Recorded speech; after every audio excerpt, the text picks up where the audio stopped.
Bueno, pues gracias a Dios, iglesia.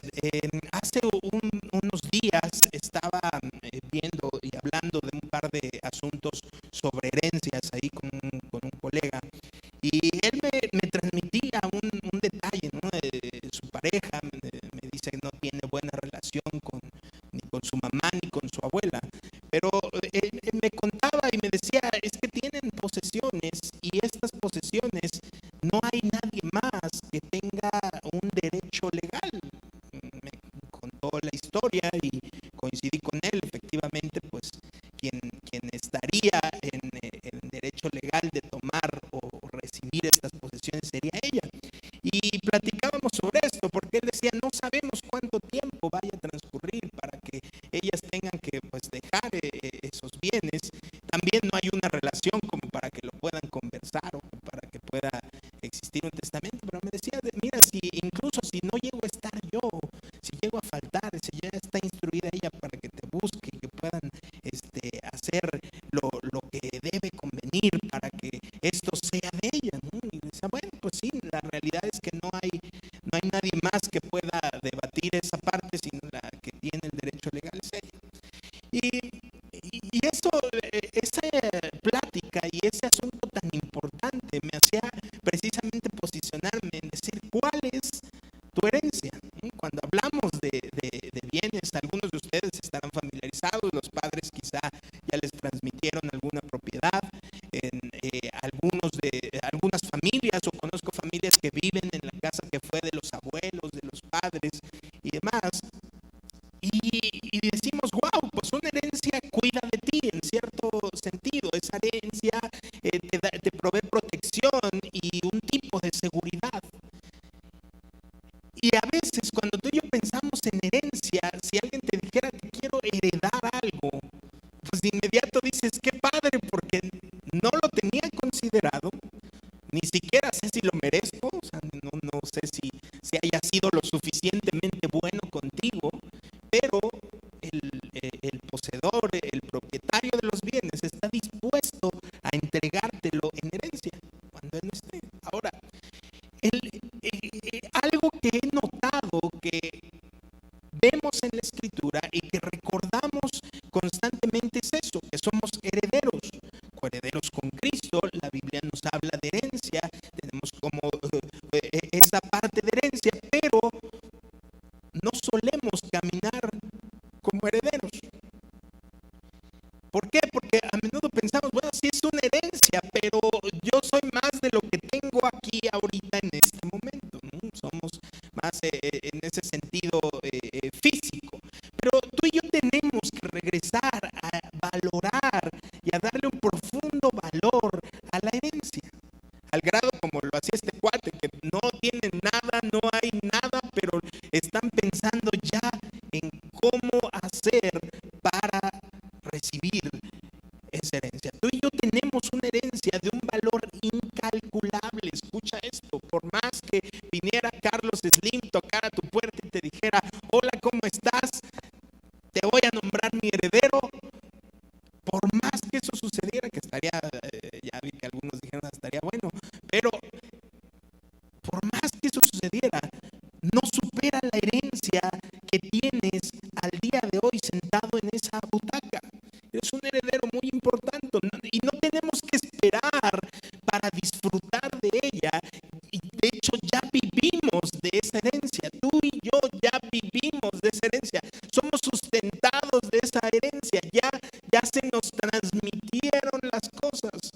Ahora, me gusta mucho explicar sobre la herencia que tú y yo tenemos a través del ejemplo que usa, a través de la Escritura, tomando como ejemplo la historia del profeta Elías y su siervo Eliseo. Elías, un profeta poderoso en el Señor, dice Segunda de Reyes, capítulo 2, del 9 al 13, voy a leértelo.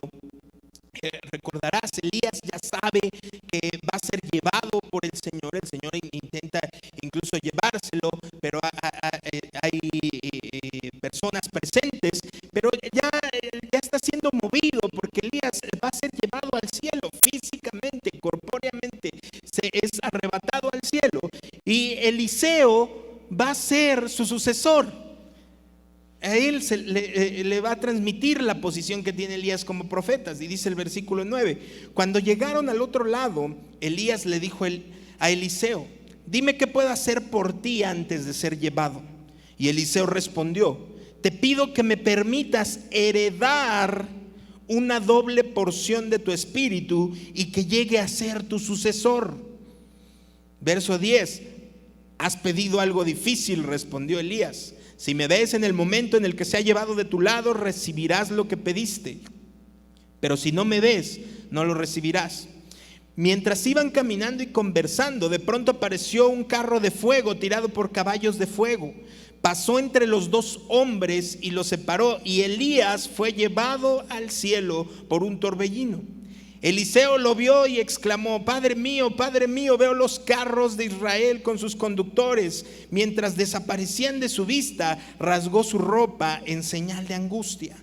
Entonces Eliseo tomó el manto de Elías, el cual se había caído cuando fue llevado, y regresó a la orilla del río Jordán. Golpeó el agua con el manto de Elías y exclamó: ¿dónde está el Señor, Dios de Elías? Entonces el río se dividió en dos y Eliseo lo cruzó. ¿Y por qué te digo que me gusta explicar la herencia a través de esta historia, de esta forma apasionante en la cual Elías es arrebatado y Eliseo se queda con su manto, algo importante, algo que le proporcionaba cobertura y algo que también estaba como relacionado al poder que tenía Elías a nombre y título del Señor? ¿Por qué? Porque vemos un poco atrás de la historia como van para cruzar un río, golpea el agua y el agua se parte en dos, así como lo había hecho Moisés en su momento. Ahora, la acción, esta acción que vemos es una fotografía de lo que pasó contigo y conmigo. Asimismo, cuando Jesús subió al Padre, nos dejó su propio manto de justicia perfecta, una herencia. Eso ya ocurrió, no es algo que estés, a veces pensamos que la herencia, el reino de los cielos, hablamos como en futuro, de lo que vendrá. Pero en realidad tú y yo vivimos y somos sustentados por esa herencia. ¿Por qué? Porque Jesús, Él la arrojó sobre nosotros. Así como Elías es llevado, el manto cae, Eliseo lo toma, se apropia de él, se cubre con él y tiene ahora el poder de Elías, una doble porción de su espíritu, el espíritu de Dios. Él la arrojó sobre nosotros, Jesús la arrojó sobre nosotros con esta misma certeza. Ahora, la acción del profeta fue un tipo y sombra de lo que sucedería cuando Jesús fue trasladado al Padre. Somos herederos de un maravilloso manto, cobija, algo que nos cubre, una cubierta de justicia, una cubierta que valga redondar, que nos cubre por completo y nos hace aceptables a la presencia de Dios, sin importar tu condición. Pero pensamos que en el futuro vamos a ser más aceptos a Dios. A lo mejor pensamos que quizá con mayor esfuerzo, con mayor dedicación, con mayor etcétera, etcétera, Dios nos verá con mayor agrado. Pero no es así. Esto ya ocurrió, ya fuimos heredados por Jesús, ya dejó esa cubierta sobre nosotros y por tanto Dios te acepta como su heredero. Ahora, este manto es nuestra herencia y Dios espera que le demos un valor, ese valor incalculable, que nada de lo que pudiera brillar delante de ti dijeras, mira, hay cosas padrísimas, pero no puede alcanzar el valor de mi herencia. Él espera que lo busquemos, que seamos herederos dispuestos a su legado. Tal vez también para recordar un poquito la forma de defender una herencia o de sentirla tan tuya y valorarla, lo podemos hacer recordando al rey Acab. En Reyes tú encontrarás al rey Acab, rey de Israel, el esposo de Jezabel. Esta mujer bastante enjuiciada por Dios a través de lo que hacía con los profetas. Pero Acab Dice la escritura que Acab está codiciando un terreno que está justo al lado del palacio. Él está ahí y es un viñedo y está luego continuo al palacio. Y ese dice la escritura que pertenece a Nabot. Este hombre, ese terreno es suyo, lo había recibido por herencia. Y Acab, como rey, se acerca a él y trata de comerciar con él. Le dice: véndeme tu terreno porque está al lado de mi palacio. Para mí sería maravilloso tener un viñedo. Y Nabot le contesta: no. Se le niega al rey. Aparte de negársele al rey, tú dirías: bueno, pues vive al lado, ¿no? O sea, pero fíjate bien, Primera de Reyes 21, el capítulo 21 del verso 3, vamos desde el 1, dice que había un hombre llamado Nabot de Jezreel, que era dueño de un viñedo ubicado en Jezreel, al lado del palacio de Acab. Cierto día Acab le dijo a Nabot: ya que tu viñedo está tan cerca de mi palacio, me gustaría comprarlo para usarlo como huerta. A cambio te daré un viñedo mejor, o bien, si prefieres, te pagaré con dinero. Pero Nabot respondió: el Señor me libre de entregar la herencia que me dejaron mis antepasados. Entonces Acab regresó a su casa enojado y de mal humor por la respuesta de Nabot, y se acostó de cara a la pared y no quiso comer. Qué dramático.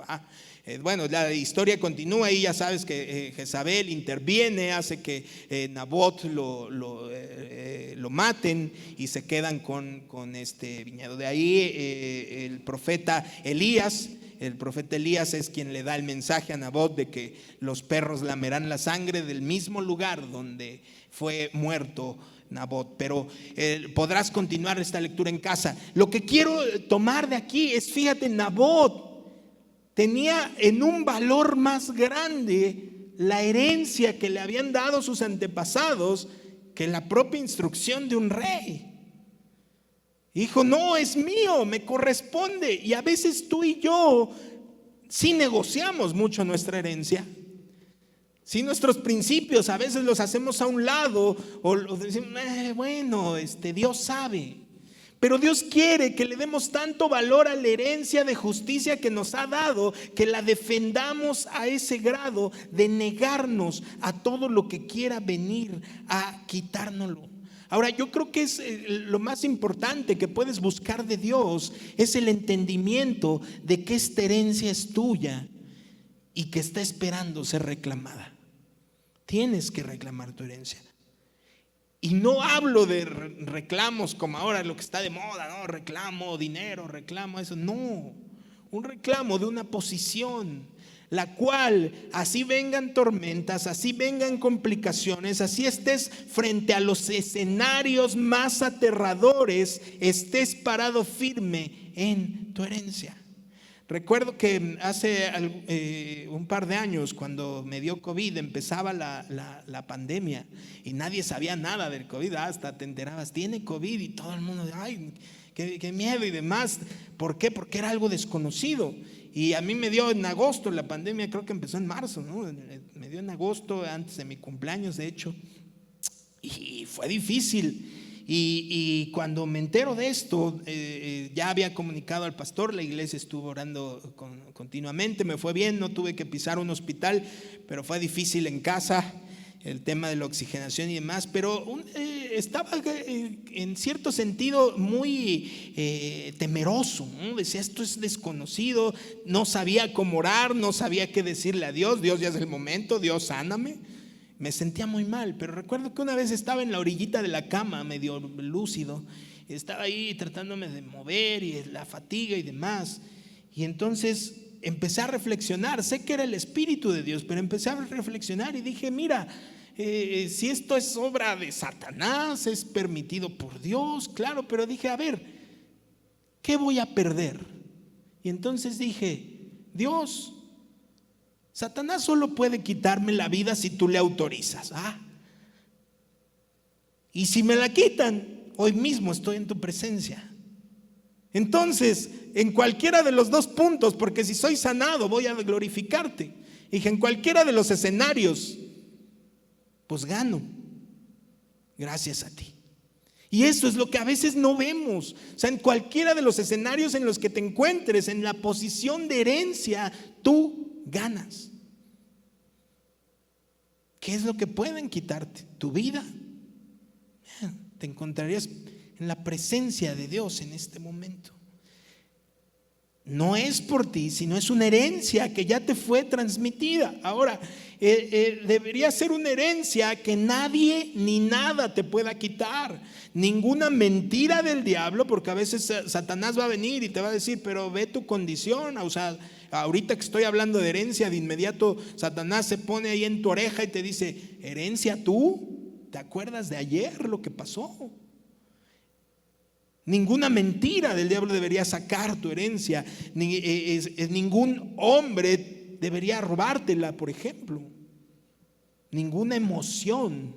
Hoy en día estamos en un periodo muy emocional, ¿va? Hay conflictos emocionales hasta muy jóvenes, en matrimonios, etcétera, y permitimos a veces que algo emocional me arrebate una herencia. Imagínate, o sea, solo es que me siento triste, es que no vale la pena nada y demás, y estamos dejando a un lado nuestra herencia.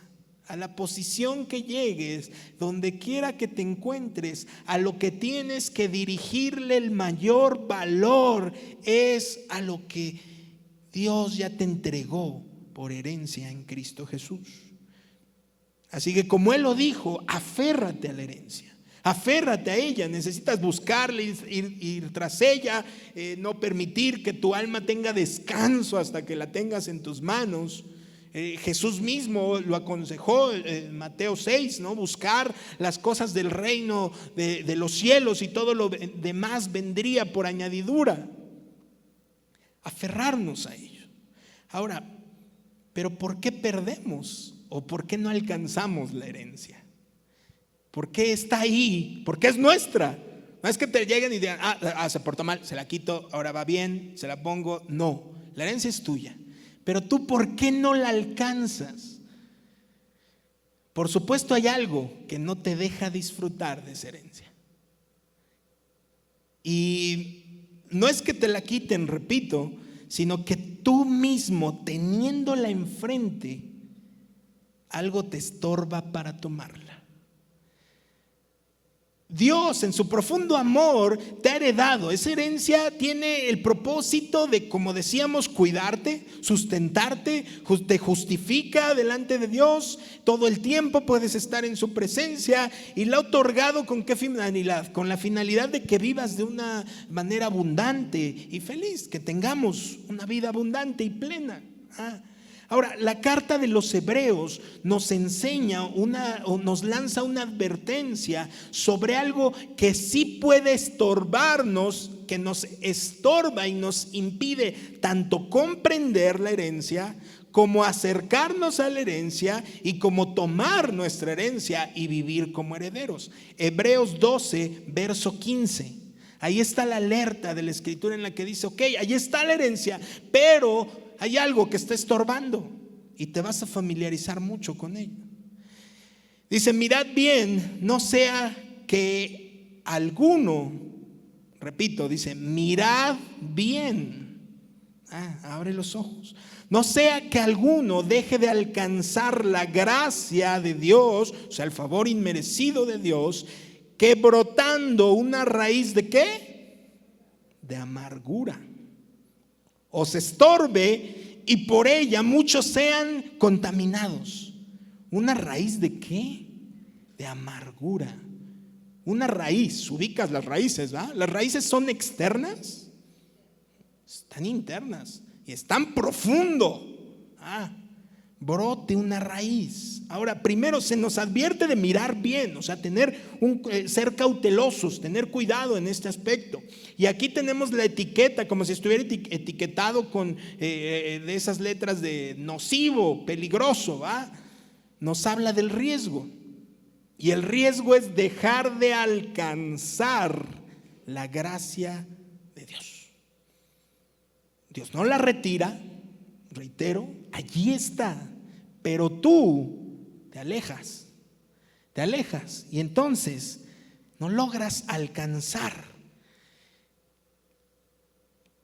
se nos recuerda que Jesús ha ganado esta herencia en la misma carta de Hebreos, la herencia de la cual nos ha hecho partícipes. En el capítulo 4, el verso 16, si quieres no lo busques, pero nos insta Hebreos: acerquémonos pues confiadamente al trono de la gracia. Ahí nos dice: acerquémonos al trono de la gracia para alcanzar misericordia y hallar gracia para el oportuno socorro. Pero nos está diciendo en contraste que una raíz de amargura nos puede separar, alejar de esto. Es decir, que no es porque Dios retire su favor inmerecido hacia nosotros, sino que por causa de nuestra propia lejanía estaríamos siendo estorbados para alcanzarla. Ahora, la raíz de amargura descrita en el texto nos impide llegar, y aunque la gracia de Dios está ahí para mí, mi herencia está ahí para mí, yo me encuentro lejos y esta lejanía me estorba. Finalmente nos advierte al terminar el versículo que es radioactiva, ¿va? La raíz de amargura no dice que solamente es un pleito contigo, sino que es radiactiva, o sea, es tóxica, tiene un radio de campo de acción, es dañina, y dice que otros pueden resultar ¿qué? Contaminados. En concreto, dice la Escritura y nos muestra que hay una oposición a esa herencia que tú y yo tenemos, que resaltamos, que ejemplificamos con Elías, con Eliseo, que vimos la manera de valorarla a través de Acab y de Nabot. Y entonces la amargura es una de las mayores causas por las que muchos de nosotros no vivimos como herederos, no disfrutamos de la herencia. Y ya estás aquí, ya estás sentado en la iglesia, ya llevas años, ya hay un tiempo considerable y es una raíz presente. Y también vas llegando, vienes por primera ocasión, te acercas, pero esa misma raíz empieza a alejar. Es una raíz que es para todos, que es un riesgo latente para todos. Ahora, esa amargura también tú y yo podremos ver que es una de las mayores causas por la que las personas se resisten a recibir el mensaje de Dios, a recibir el mensaje de la salvación. También es muchas las personas que por esta raíz de amargura están en miseria, están enfermos o incluso apartados de Dios. Esto es, ¿por qué? Porque la amargura es más fuerte incluso que algunas otras condiciones internas del hombre, pues dice que ésta desarrolla una raíz. Piensa en esto, es más fácil cortar ramas, ¿va? Más sencillo, haz una despuntada a tu arbolito, pero cuando se trata de cortar raíces, qué difícil. ¿Por qué? Tienes que escarbar, ir a lo profundo. Luego las raíces están hasta en otro lugar. O sea, ya tomaron otra dirección, están hasta otro predio, ¿no? De repente cuando derriban árboles se dan cuenta que una de las raíces era la que estaba levantando la casa del vecino de la otra casa. O sea, imagínate. Ahora, ¿cómo define la Escritura la amargura? Vamos al Salmo 73, del verso 21 y 22. Una vez que ya nos dice el consejo de Dios, tengan cuidado con una raíz de amargura. Ahora vamos a definir la amargura. ¿Cómo puedo definir la amargura? Dice el verso 21: se llenó de amargura mi alma y mi corazón sentía punzadas. Tan torpe era yo que no entendía. Era como una bestia delante de ti. El salmista, este Salmo 73, comienza hablando y haciendo una comparativa sobre la vida la vida exitosa de los injustos, de los que no buscan a Dios, y viendo que aunque se niegan a considerar a Dios o acercarse a Dios, aún así prosperan. E incluso el salmista va redactando y dice: parece que hasta les va mejor. Y entonces el salmista, después de darle tantas vueltas al asunto y llenarse de envidia y otros sentimientos por estar mirando este escenario, llega a la conclusión de que está muy triste, tan triste y desanimado, que está como si se sintiera enfermo Lo leímos, dice, sentí punzadas en el corazón. Y él también describe que está en tal desesperación al grado de no entender nada de lo que está sucediendo a su alrededor, que dice, parecía una bestia. O sea, no estaba viviendo por puro instinto. Estaba tan deprimido, estaba tan triste, estaba tan enojado, estaba tan lastimado por ver ese escenario que me sentía todo enfermo, todo débil, y vivía por instinto, asemejándose a un animal. Por eso dice, era como una bestia. Ya le puedes decir a alguien amargado, oye, tú bestia. Con tal fundamento y descripción, tú y yo podemos decir seguros que la amargura puede ser identificada como sufrir una decepción y sentirse sin esperanza. ¿Lo has sentido? Por supuesto. Es tener una profunda tristeza y resentimiento acompañada de hostilidad y de ira reprimida. Es como un veneno que contamina todo lo que destruye, absolutamente todo, contamina todo y destruye el propósito de Dios, acabando con los valores de una persona. Los extermina su personalidad al grado de dejarlo como una bestia. Ahora, la amargura nos hace olvidar toda buena obra de Dios y lo que las personas hayan hecho por nosotros. Olvidamos todo lo bueno que hizo Dios y todo lo bueno que ha hecho otro por nosotros. La raíz de amargura es un arma letal que el enemigo no tiene que ir y hacerte sino de inmediato estés en una situación, va a estar ahí a la mesa, al alcance. Simplemente se queda ahí y tú sin ser descuidado, al no prestar atención, puede que la tomes, la hagas parte de tu vida, que esa raíz se quede y sea la que te impide alcanzar y vivir tu herencia. Ahora, ¿cómo es que crece esta raíz? Primero, ¿cómo puede desarrollarse una raíz de amargura? Nos dice la Escritura que es riesgosa, nos dice que nos impide alcanzar. Y lo primero que puedo discernir de cómo crece la raíz de amargura en cada una de las personas es cuando se nos ha quitado algo o hemos perdido algo. Siempre que hay algo significativo que es quitado de nuestra vida, el enemigo va a dejar al alcance la amargura ahí para que la tomes. No le vas a ver la etiqueta de peligro. Por ejemplo, la pérdida de un ser querido, el abandono de tu esposo, de tu esposa, el abandono de los padres, la pérdida o el fracaso en un negocio. Y la raíz empezará a brotar cuando en tu cabeza llega la pregunta, ¿por qué no le pasó a otro? Porque a mí, mejor le hubiera pasado a otro. Ahora, también empieza a brotar cuando estamos expuestos a circunstancias que no podemos cambiar. Por ejemplo, una enfermedad constante, continua, de muchos años, un problema en el matrimonio de mucho tiempo que lo hemos ido arrastrando, o un tema con los hijos, o bien hasta no conseguir trabajo, por ejemplo, en un tiempo considerable, empezará esa raíz a brotar. Cuando alguien nos ha herido emocionalmente, también, por palabras, traición, crítica, rechazo, finalmente encontraremos la raíz de amargura brotando también al haber sido estafado o participado a lo mejor de un trato que no consideramos considerable.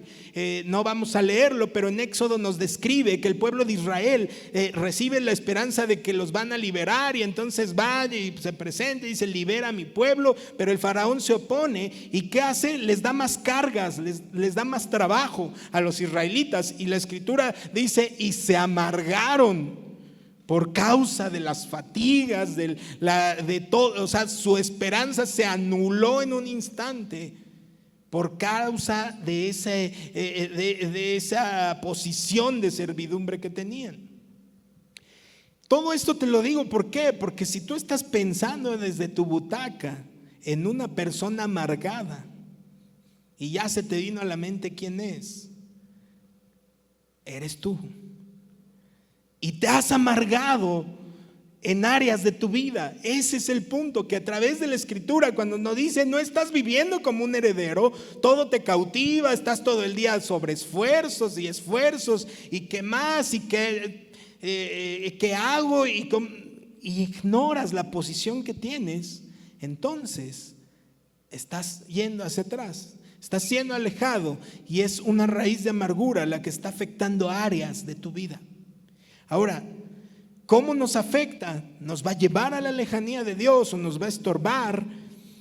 Aunque a pesar de que estemos presentes, insisto, Hebreos, la carta a los Hebreos les está hablando, le está hablando en iglesia, le está hablando a gente que conoce al Señor, que conoce el Evangelio, y no solo que conoce el Evangelio, sino que son practicantes de él, que incluso algunos ya están enseñando y demás, que están formando iglesias y lugares en donde se comparte el mensaje de Jesucristo. Y les está diciendo, aguas, no vaya a ser que una raíz de amargura brote y no les permita alcanzar la gracia de Dios. La amargura tiene la capacidad de apartarnos de la fe. ¿Por qué? Porque crea incredulidad en el hombre. Porque estás tan lastimado, tan enojado, que lo que estás escuchando del bien, el poder de Dios y el favor de Dios, lo primero que dices es, eso no es para mí, eso es para los buenos, eso es para quien lleva más tiempo, eso es para, pero tu matrimonio puede ser restaurado. No, eso es para los que viven otras cosas, no como las mías. ¿Por qué? Porque la amargura te aleja de. Pero mira, puedes crecer en el Señor, puedes tener otra vida. No, porque no sabes la que he vivido. No, nadie ha vivido esto. Tiene el potencial, la amargura, de destruir la salud de una persona. ¿Por qué? Porque el salmista lo describe: me sentí enfermo, estaba tan triste y tan deprimido que mi cuerpo exteriorizó ese dolor, exteriorizó eso que estoy sintiendo.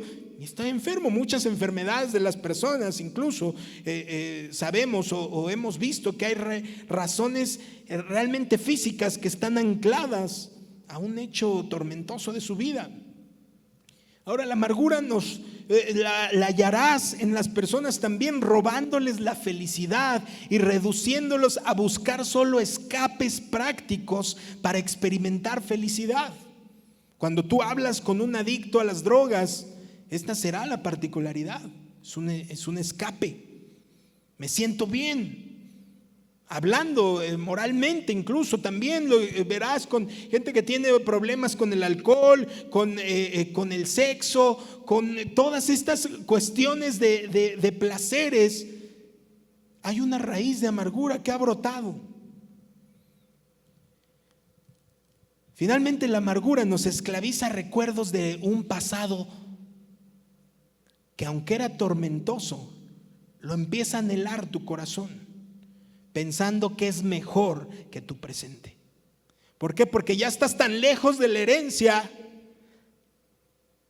que empiezas a mirar el pasado y decías, estaba mejor allá. A los israelitas les pasó, Éxodo 16, verso 3, y les decían los hijos de Israel: ojalá hubiéramos muerto por mano de Jehová en la tierra de Egipto, cuando nos sentábamos en las ollas de carne, cuando comíamos pan hasta saciarnos, pues nos habéis sacado este desierto para matar de hambre a toda esta multitud. Fíjate, los mismos que dice la Escritura antes que se habían amargado porque les habían puesto más trabajo y más tareas, ahora que ya están fuera están diciendo, estábamos mejor allá. ¿Cuál es el perfil de una persona amargada? Analízalo hacia tu vida. Escucha hoy este mensaje como Dios diciéndote, cuidado, la herencia está ahí, es tuya. Deberías de estar viviendo sobre ella una vida plena, feliz, y no significa que estés lleno de bienes, de comodidades, sino significa que estés aferrado a tu posición. Pero ¿cuál es el perfil de una persona amargada? Un vocabulario negativo. Todo está mal, el que siempre todo está mal. Oye, que ya viste que ya está lloviendo. No, estábamos mejor con el calor. Oye, pues la sequía, no, pero el agua se va a acabar, ¿no? Quejas constantes de la vida. Llega la comida, no, está bien caliente. Ya se enfrió. Comida, clima, noticias, etcétera. Siempre una queja constante de todo. Ve haciendo ese checklist para ti. Si estás pensando en otra persona, insisto, déjala de ver, mírate un espejo. Y todo nos ha pasado en áreas de nuestra vida. Siempre encuentran algo malo en todo. En el trabajo, en la casa, en la iglesia, en todo. Ahora sí estuvo bueno todo, ¿va? Nomás les faltó, es que ahí hay una mancha, mira. No, nada más digo, hay una mancha. Siempre le encuentran lo malo a todo. Siempre buscan el problema y no la solución. Te encuentras mucha gente amargada en juntas de cualquier naturaleza. Hagamos una junta para platicar y llega la gente con, es que esto está mal y esto está mal y el otro día lo vi que estaba mal. Y dices, bueno, ¿y qué hacemos o qué solución hay?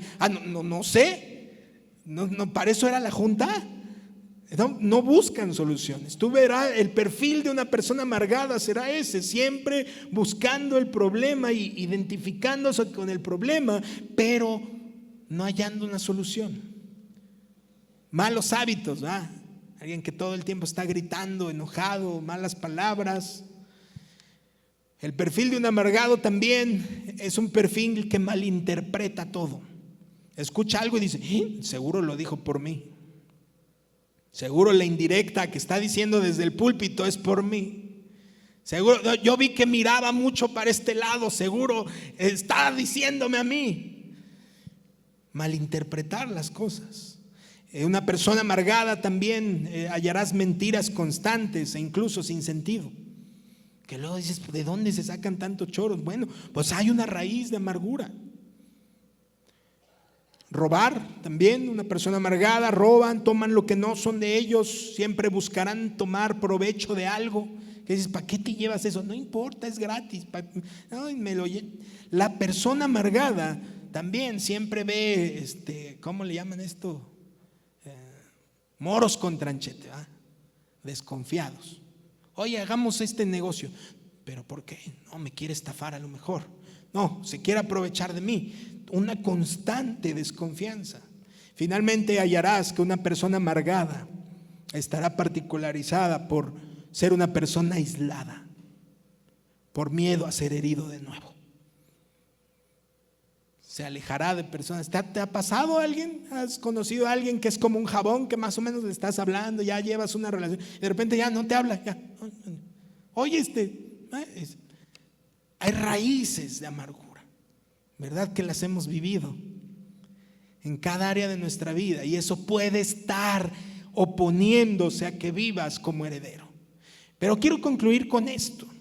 El deseo de Dios es que vivas como un heredero, que defiendas tu herencia y no la entregues ni dejes que nada ni nadie te la quite. Así sea la familia, así sea el trabajo, así sea la enfermedad, así sea la condición y el conflicto, problema que venga, la ansiedad, la depresión, ahora hay un montón de cuestiones a las que nos enfrentamos como sociedad, pero el deseo de Dios es que quien ha tomado su herencia viva como heredero, viva bien, viva feliz, tenga una vida abundante y que tú le des ese valor, que la cuides en todo momento y que te aferres a la herencia. Así como te contaba de mi amigo que ni siquiera tienen un documento, ni siquiera se vislumbra la posibilidad de que por una relación reciban algo bueno y aún así ya están codiciando y pensando en lo que vendrá.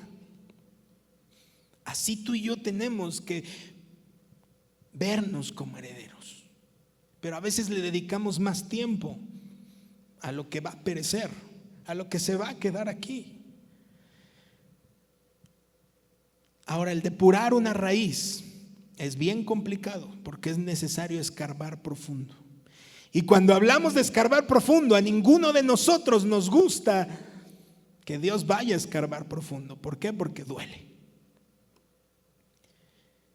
Aparte de escarbar y retirarla, hay que estar pendientes de que no crezca otra vez. Y el deseo de Dios de sacarte de la amargura, sea el área que sea, prevalece. Hoy Dios está interesado en tu amargura. Hoy Dios está trabajando contigo. Dios está trabajando más en ti y en lo que está haciendo en ti y en la forma en la que vivas y en la manera en la que le conozcas y en la forma en la que habrás de vivir tu eternidad, que trabajando en, vamos a darle un poquito más de salario, vamos a comprarle un coche. No, Dios está trabajando en ti y hoy está ocupado en tus raíces de amargura y quiere exterminarlas, y pensó tanto en ello y en lo nocivo que es la amargura a la que te enfrentarías y estarías expuesto, que aparte de decir cuidado, también aconsejó cómo sacarla. El Salmo 73, el mismo Salmo 73 que te leía, donde el salmista hace este análisis, se enoja, describe a la amargura como que está enfermo, llega al antídoto. Y dice el Salmo 73 del verso 23 en adelante. Ya más tranquilo el salmista dice: sin embargo, todavía te pertenezco. Me tomas de la mano derecha, me guías con tu consejo y me conduces a un destino glorioso. ¿A quién tengo en el cielo sino a ti? Te deseo más que cualquier cosa en la tierra. Puede fallarme la salud y debilitarse mi espíritu, pero Dios sigue siendo la fuerza de mi corazón. Él es mío para siempre. El salmista está llegando al punto de decir, wow, o sea, al entendimiento para sacar la raíz de amargura. Sacar la raíz de amargura parte del entendimiento de que tú y yo empecemos a reconocer que en absoluta circunstancia, por más horrible que haya sido, Dios ha estado y ha permanecido a tu lado. Él voltea a ver a su Dios y dice, pero aún estoy de tu mano. Después de esos sentimientos tan terribles que describió, Él dice, hasta aquí estoy de tu mano. Y te digo que el deseo de Dios de sacar la amargura de ti para que vivas su herencia, para que llegues a este lugar animado, para que cuando digan grita, grites y demás, y no estás así,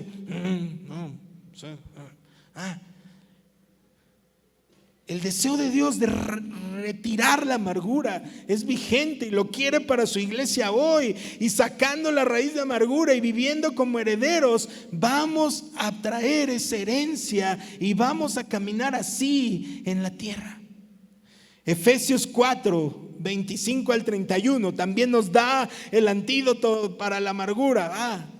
Y ahora nos habla, dice, así que dejen de decir mentiras. Digamos siempre la verdad todos, porque nosotros somos miembros de un mismo cuerpo. Además, no pequen al dejar que el enojo los controle. No permitan que el sol se ponga mientras están enojados o siguen enojados, porque el enojo da lugar al diablo. Verso 28, si eres ladrón, deja de robar. En cambio, usa tus manos en un buen trabajo digno y luego comparte generosamente con los que tienen necesidad. No empleen un lenguaje grosero ni ofensivo, que todo lo que digan sea bueno y útil, a fin de que sus palabras resulten estímulo para quien las oigan. Verso 30, no entristezcan al Espíritu Santo de Dios con la forma en la que viven. Recuerden que Él los identificó como suyos y así les ha garantizado que serán salvos el día de la redención. Finalmente, el verso 31 sigue dándonos antídoto contra la raíz de amargura y dice, líbrense de toda amargura, furia, enojo, palabras ásperas, calumnias y toda clase de mala conducta. Por el contrario, sean amables unos con otros, sean de buen corazón y perdónense unos a otros, tal como Dios los ha perdonado a ustedes por medio de Cristo Jesús. Ahora nos habla Efesios de hacer una disciplina. Ya vimos la primera, considerar que Dios ha estado en todo, pero ahora nos dice Efesios, haz parte de una disciplina en la que tú te forces a abandonar exactamente todo lo negativo, a abandonar el enojo, la ira, el ser gritón, el ser mal hablado, el que por voluntad propia digas voy a ser de corazón bueno, voy a hacer acciones buenas. Incluso dice, si robas, déjalo de hacer y ahora haz algo útil y bueno. Hacer una disciplina de cuidado de nuestras vidas, lo que pensamos, lo que actuamos, esforzándonos, ahí sí, esforzándonos a hacer lo correcto con la ayuda de Dios. Con ese antídoto vas a poder desintegrar las raíces. Una vez que han exterminado las raíces, yo no sabía eso, pero he tenido ahí algunos temas con unos arbolillos. Una vez que lo exterminan, después te dejan un líquido que se lo puedes estar regando. Ya no está el árbol, ya no se ve nada, pero lo puedes estar echando. Lo absorbe la tierra. Y dice, por si va a querer brotar otra vez, no brota, lo extermina.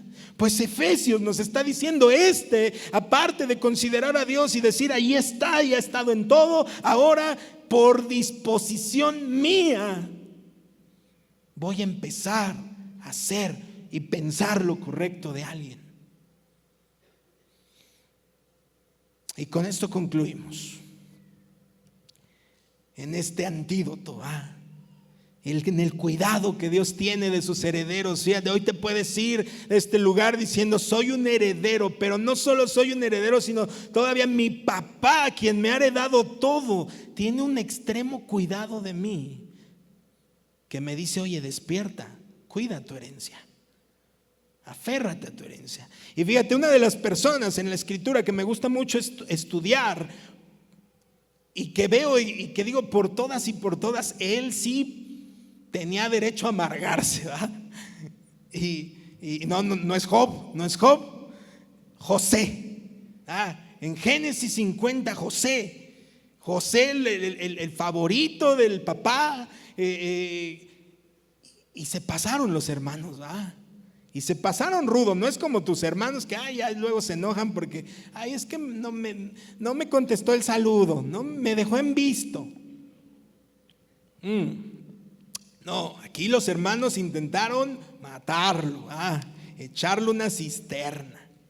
Allí lo dejaron y luego le pasaron un montón de cosas y todavía se lo llevan y se está portando bien y todo va yendo bien y lo meten a la cárcel injustamente y qué difícil. Ahora es aparte de que es extranjero, o sea, está en otro lado, ya no tiene familia, su familia no sabe, todos piensan que se murió, lo echan a la cárcel, la está pasando bien mal, no lo sacan de la cárcel en una de esas. Pero José, tú piensas, híjole, pero cuando lo vuelva a ver, se la tengo bien guardada. No, que cuando lo vuelva a ver me las va a pagar. Pero José no pensó esto. Es la obra de Dios en él. El haber analizado lo que te decía, el haber pensado y decir, con todo esto Dios todavía me tuvo en su mano. Y veo a un José también aplicando una disciplina de ser bueno, aunque se la habían aplicado, aunque su jefe lo había y la señora lo habían inculpado ahí de algo que no había hecho. A pesar de eso, y dice que se encuentra ya con los hermanos. Génesis 50 lo vas a poder leer en tu casa. Ahí en el verso 20 dice que él ya se encontró con los hermanos ya llegaron, ya los descubrió, ya se sabe todo, ya él es el segundo a cargo de una nación próspera. Pero dice que José respondió a los hermanos, pero José les respondió: no me tengan miedo. ¿Acaso soy Dios para castigarlos? Ustedes se propusieron hacerme mal, pero Dios dispuso todo para bien. Él me puso en este cargo para que yo pudiera salvar la vida de muchas personas. Verso 21, no tengan miedo. Yo seguiré cuidando de ustedes y de sus hijos. Y esta parte final: así que hablándoles con ternura y bondad, los reconfortó. Y esta es la parte final que encuentro en cómo Dios te dice: lidia con tu amargura a través de esto. Analiza esas situaciones difíciles, duras, terribles que llegaron a tu vida. Analízalas, y cuando te estés enojando y llenando de ira por la injusticia, detente y di: pero no soy yo quien pueda juzgar. No soy Dios, me quito de esta posición. Y al contrario, probablemente todo esto lo pasé para consolar a otro, para que un día pueda decirle a alguien: fui abusado, y pueda consolar a alguien que fue abusado. Cuando pueda prevenir a alguien que la regó en el matrimonio, cuando pueda hacer algo por alguien más. Por eso José analizó toda esa historia trágica, pero su voz ya había sido cambiada. Ya José no estaba en el test de todo el tiempo enojado, todo el tiempo. No, ya estaba fuera del test, porque dice: hablándoles con ternura y bondad, los reconfortó. Y eso es lo que está esperando el mundo, que tú y yo, como herederos, sí lastimados, sí dolidos con circunstancias de la vida que Dios permitió y que no sabría explicarte por qué, pero cuando veo a José, digo: probablemente todo eso Dios te llevó a pasar para que consueles a alguien más. Así que hoy Dios nos está diciendo: es necesario que seas honesto y digas: aquí está mi amargura, sí la tengo, ¿no? Si lo primero que pasó cuando te dije piensa en una persona amargada, pensaste la suegra, no sé, es un error. Déjala a ella. Piensa en ti y en las áreas de tu vida que no están experimentando la herencia que Dios te ha dado. Y si tú quieres ser libre hoy de amargura, solo ponte de pie y vamos a ser honestos con Dios. Vamos poniéndonos sobre nuestros pies y diciéndole: Dios, sí han brotado raíces, y yo creo que ya hasta el árbol tengo, ya están las ramas bien sólidas. ¿Por qué? Porque no la había identificado. Y ahí en tu lugar cierra tus ojos. Esto es entre tú y Dios. Esto es entre quien te dejó la herencia. Hoy llegó, vino, tocó a tu puerta y dijo: hijo, cuida tu herencia. Hay raíces de amargura. Señor, aquí estamos en este acto delante de ti, reconociendo nuestra amargura, reconociendo que hay raíces de amargura que nos han apartado de disfrutar y de vivir la gracia que nos das, que no tienes para nosotros, de la cual nos has dotado y la cual no quitas, pero nos hemos alejado. Perdónanos. Aquí está nuestro dolor, aquí está nuestro enojo, aquí está toda la insatisfacción, aquí está la ira, aquí está la gritería, aquí está el dolor, aquí están todos esos sentimientos que han gobernado nuestras vidas, pero hoy renunciamos a ellos como José renunció. Hoy solo tenemos una palabra para decirle a todo aquello con lo que estamos enojados: yo no soy Dios y no puedo juzgar esto. No puedo decir si esto fue bueno o fue malo. No soy Dios. Me hago a un lado. Pero Dios, te pido que cada uno de los presentes que está recordando los dolores y las personas y las circunstancias que les han amargado hasta el día de hoy, te pido como prueba de que tú has venido a nosotros y que tu Espíritu está obrando para llevarse esa amargura, que les des paz, que a lo largo del tiempo y de la semana se den cuenta que al recordar esas circunstancias dolorosas ya no hay desesperación, sino hay paz. Tú eres nuestro sumo sacerdote. Tú presentaste un sacrificio único, Jesús, y saliste a la puerta, y hoy nos dices, como lo hacía el sacerdote en el Antiguo Testamento: vayan en paz porque ha sido acepto. Así que te pido, Dios, oro por cada corazón aquí, por cada familia representada, pero por cada corazón que decidió hoy decir: sí hay raíz de amargura. Te pido que sean transformados, que tu bendición, que tu provisión y tu cuidado estén con ellos y que puedan ser libres para caminar en la herencia de la cual nos has dado y de la cual vivimos el día de hoy. Es una herencia presente. No será algo futuro, no será solo cuando se cierren nuestros ojos en este plano terrenal, sino es a partir de hoy y todos los días. Señor, les bendigo sus corazones, hablo sanidad, la misma que has dado en la cruz a cada uno de ellos, en sus almas, en sus corazones, en sus espíritus. Y que toda cadena de amargura, todas esas raíces que los tienen sujetos en el lugar en el que están, sean rotas en el nombre de Jesús.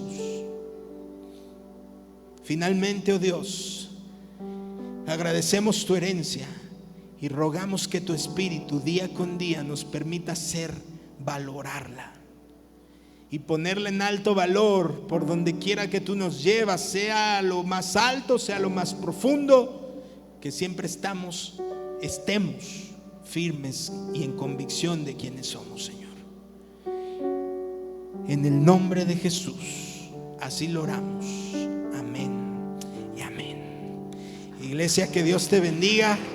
Que ahora sí eres libre de cantar, de gritar y de exaltar a nuestro Dios. Que